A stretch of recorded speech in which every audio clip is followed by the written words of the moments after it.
Introductory note. Ernest Renan was born in 1823, at Tréguier in Brittany.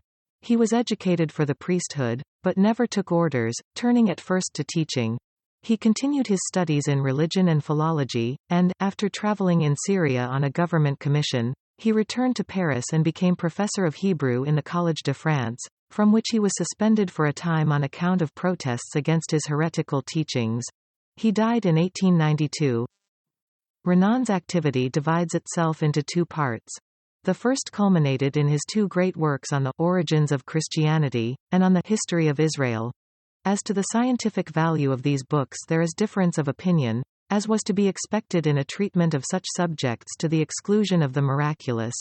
But the delicacy and vividness of his portraits of the great personalities of Hebrew history, and the acuteness of his analysis of national psychology, are not to be denied. The other part of his work is more miscellaneous, but most of it is in some sense philosophical or autobiographical.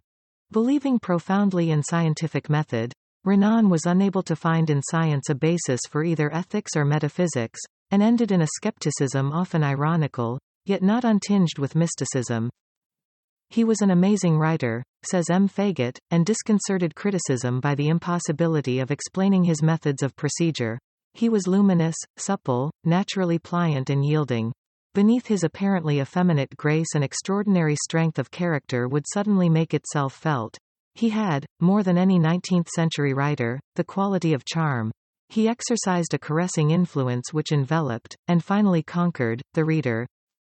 In no kind of writing was Renan's command of style more notable than in the description of scenery.